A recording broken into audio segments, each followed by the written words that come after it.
programa Hablemos de Política, solo por este canal Te Odio TV. El día de hoy hablaremos de las funciones del Estado, con quienes habla Manuela Gómez Cadavid y quienes habla Andrés Felipe Hernández Sánchez. Para comenzar entonces es importante resaltar que el Estado, como un ente jurídico y político dotado de unos atributos, especialmente el de ser soberano, no es un organismo estático, tiene unos determinados fines a cumplir.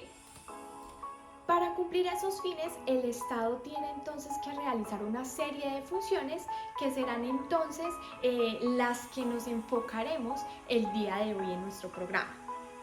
Hablaremos entonces de las tres funciones del Estado, que son la función administrativa o ejecutiva, la función jurídica y la función legislativa. Pero para definir esos conceptos vamos a tener en cuenta tres criterios.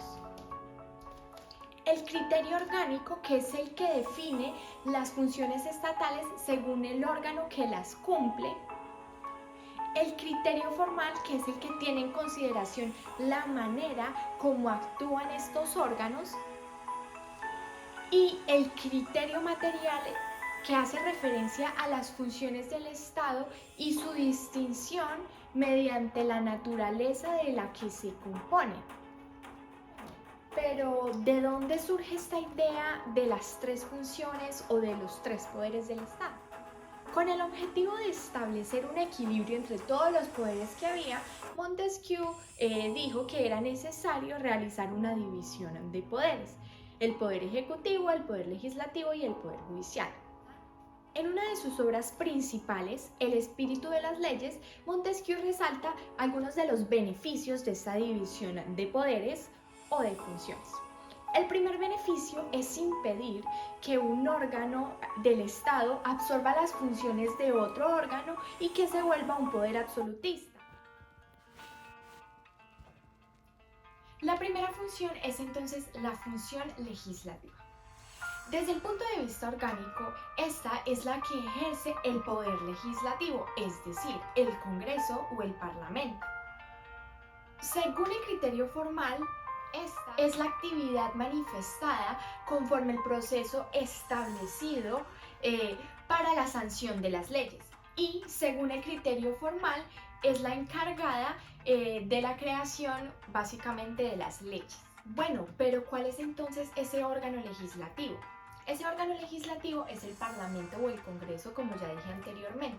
Este es básicamente una institución de carácter electivo y pluralista que se aplica principalmente dentro de las democracias liberales. Organización del Parlamento.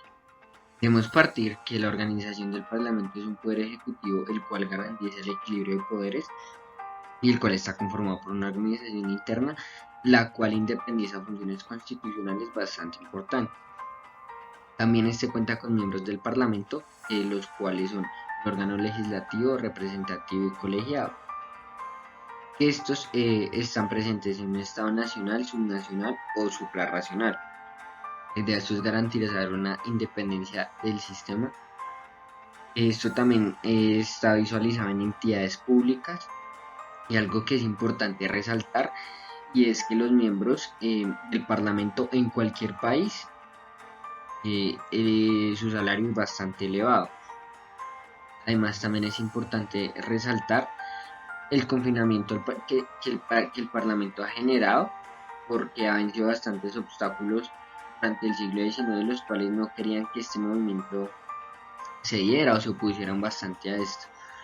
También hay una iniciativa parlamentaria que es como un derecho de proponer proyectos de ley y resoluciones con el objetivo principal de mejorar el sistema de los gobiernos. También es importante que en la organización del Parlamento existen organismos internos. Estos son los que lo podríamos llamar como una mesa directiva, que esta está compuesta por el presidente, el vicepresidente y la secretaría, y estos son los cargos más altos a ocupar dentro del Estado.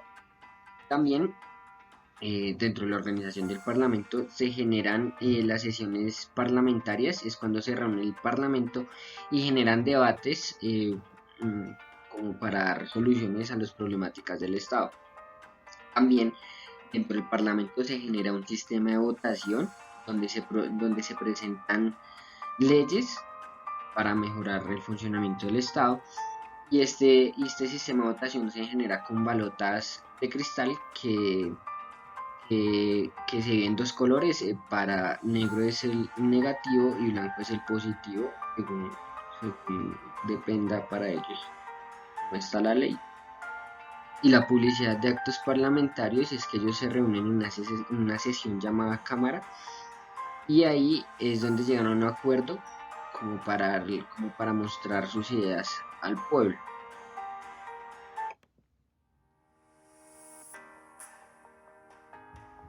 Ahora hablaremos de los poderes del Parlamento, los cuales podemos dividir básicamente en 5 categorías. La primera categoría hace referencia a los poderes de delimitación, que básicamente es el poder por medio del cual el Parlamento define el marco en el que puede actuar el Poder Ejecutivo. La segunda categoría es la del poder político, que es básicamente ejercer control y dominio sobre las funciones del gobierno a nombre de la opinión pública. El tercer poder es el poder de impulsión, y es que por medio de debates, por medio de propuestas de leyes, básicamente lo que hace el Parlamento es impulsar la actividad estatal, por eso se le llama de esta manera. El cuarto poder es el poder de provisión de ciertos cargos. Es básicamente ese poder que tiene el Congreso o el Parlamento de realizar unos nombramientos a funcionarios públicos. Por ejemplo, en Colombia el Congreso elige al Contralor General de la Nación, tiene la facultad de aprobar algunos ascensos militares a altos cargos como los generales. Y la quinta categoría, el quinto poder, es el poder constituyente derivado. Es básicamente la facultad de hacer reformas a la Carta. Por ejemplo, en Colombia los congresistas, cuando abocan a una reforma constitucional, actúan no como legisladores sino como constituyentes. El unicameralismo y el bicameralismo. Acá se genera una dualidad de ideas y voy a explicar las características de ellas dos y por qué es más importante una que la otra. Comenzaré por el unicameralismo. Esta tiene 3 características importantes por las cuales debería primar sobre el bicameralismo. La primera es que para ello solo debería existir una sola cámara, ya que esta facilitaría la función legislativa y esta generaría aprobación de proyectos de ley y toma de decisiones por el Congreso o el Parlamento. La segunda es que también existe una sola cámara. Con la existencia de una sola cámara resultaría un poco más económica para el público, para el Estado. Además, si existieran 2 cámaras, se presentaría una dualidad de pensamientos y generaría que la función legislativa obtuviera mismas atribuciones y fundamentos. Y esto generaría bastantes problemas. Y el bicameralismo genera que es mejor que hayan 2 cámaras legislativas porque se genera un freno y un contrapeso. Además, también genera que la formación de la ley no se trata en cambiar la rapidez, sino que es importante la calidad, y por eso es mejor tener 2 cámaras que una, porque para ellos es más efectivo tener 2 cámaras. Y finalmente también es necesario que exista una cámara de reflexión la cual sea crítica con la otra cámara y sea un poco más, que se hable más de que no solo necesiten una cámara, sino que con las dos se generaría un poco más de debate. Ahora hablaremos de la segunda función, que es la función administrativa o la función ejecutiva. Según el criterio orgánico, es la actividad estatal que tiene por objeto realizar actos jurídicos subjetivos. Y según el criterio formal, es la que tiene la función de realizar los actos necesarios para el cumplimiento de las leyes. Bueno, pero ¿cuál es el órgano que cumple esta función administrativa? Es entonces cuando entramos a hablar del gobierno. El gobierno es el órgano ejecutivo del poder público. Dentro de este, la suprema autoridad es el jefe de gobierno, que en un sistema presidencial es también el jefe de Estado. En un sentido estricto, podemos entender entonces al gobierno como ese conjunto de funcionarios a los cuales la Constitución confiere esa función ejecutiva y administrativa del Estado. El órgano superior del gobierno puede ser monocrático, es decir, que solamente hay una persona, por ejemplo, el presidente. También puede ser dualista, que es cuando hay dos personas, un jefe de Estado y un jefe de gobierno, como ocurre en Inglaterra, que el jefe de Estado viene a ser el monarca y el jefe de gobierno viene a ser el primer ministro. El otro es el directorial, que es cuando el órgano ejecutivo está constituido por una pluralidad de personas. Y por último, el colegial es cuando en la cabeza hay dos o más personas que se alternan el poder. Para comprender mejor toda esta composición de la rama ejecutiva, el día de hoy trajimos nuevamente a nuestro invitado especial, Vladimiro Naranjo, quien nos resolverá una serie de dudas que tenemos al respecto. Bueno, muy buenos días, señor Vladimiro. ¿Cómo se encuentra usted el día de hoy? Buenos días, muy bien, gracias. ¿Y usted? Muy bien, muchísimas gracias.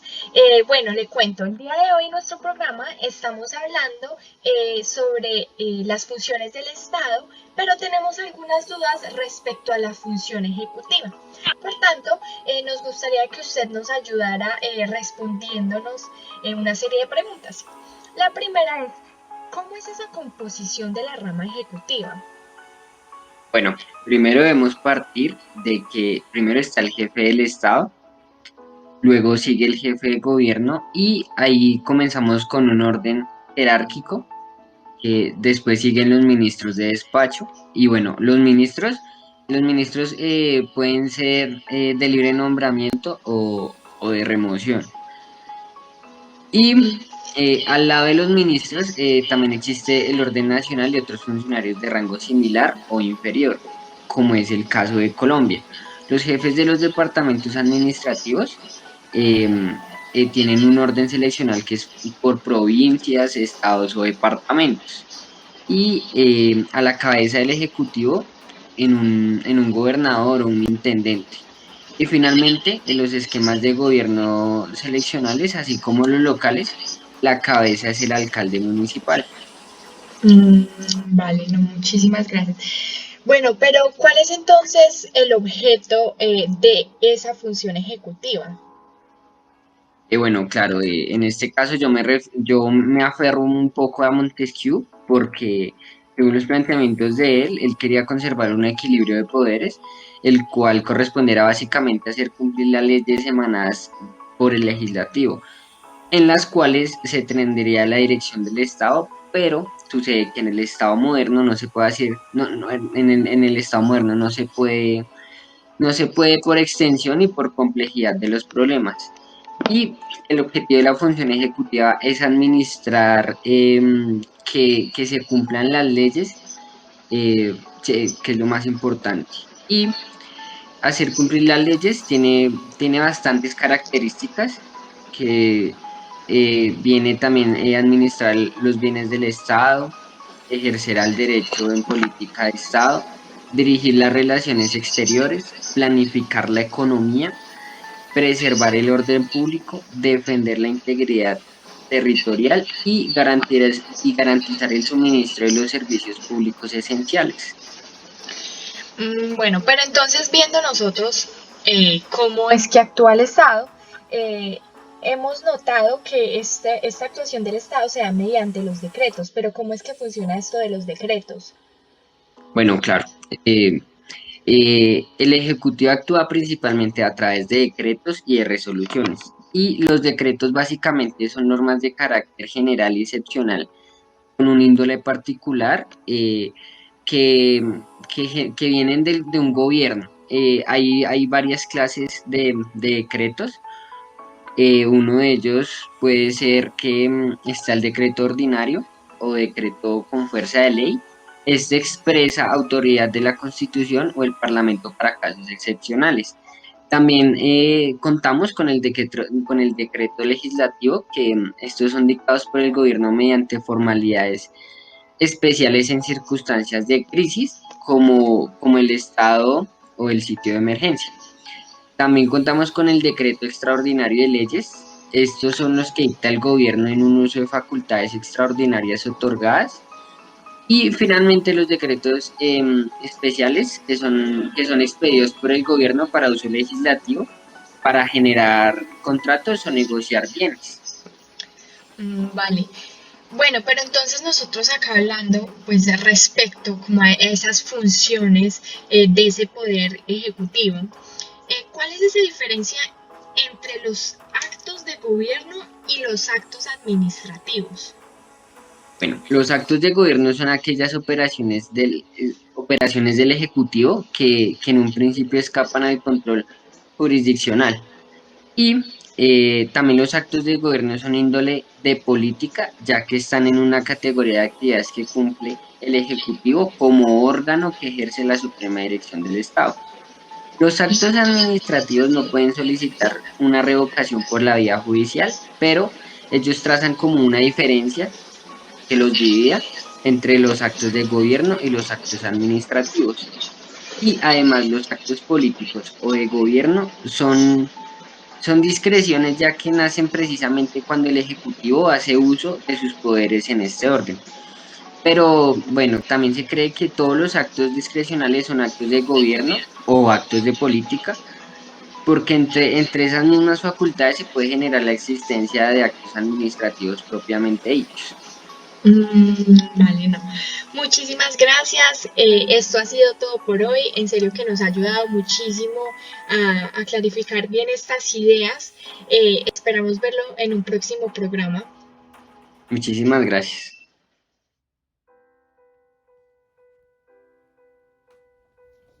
Ahora hablaremos de la tercera función y es la función judicial. Según el criterio orgánico, la función judicial es la que realizan los órganos judiciales. Según el criterio formal, esta es la que se manifiesta mediante actos procesales, es decir, aquellos especialmente donde haya una denominación de sentencia. Según el criterio material, la función judicial es aquella que tiene por objeto decidir cuestiones jurídicas controvertidas mediante pronunciamientos que adquieren fuerza de verdad definitiva. Este último concepto ha sido el más acogido.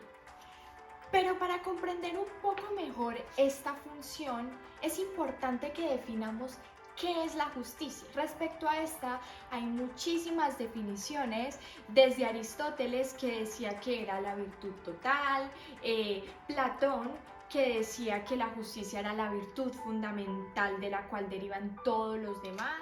Digamos, para Marx, la justicia era defender los intereses de la clase trabajadora. En fin, hay muchísimas definiciones. Todos tienen una concepción muy diferente de lo que es. Pero lo que sí podemos asegurar es que la justicia ha sido considerada como una virtud fundamental para la convivencia humana, como un principio básico en torno al cual gira el derecho.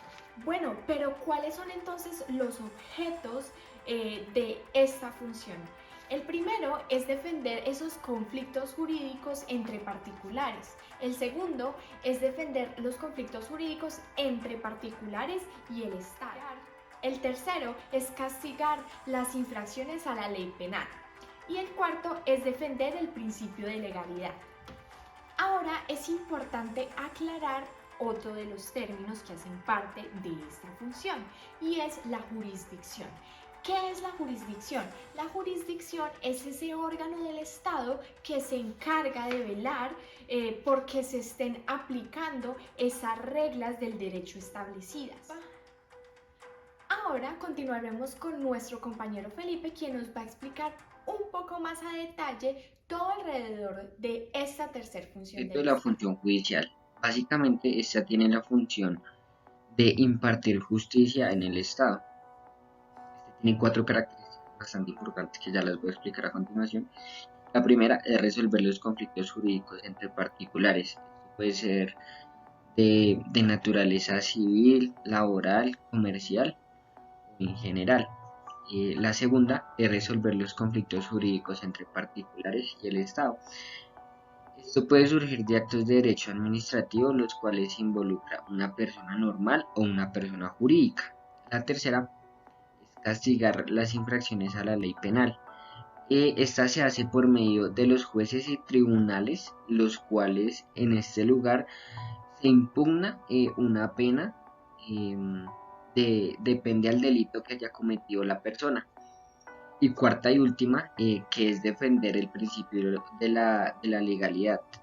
Bueno, este es un principio básico del Estado de Derecho. Indirectamente con el ejercicio de poder público se genera un llamado a la jurisdicción constitucional, la cual esta vela por hacer cumplir al pie de la letra las leyes que están impuestas por el Estado hacia los ciudadanos.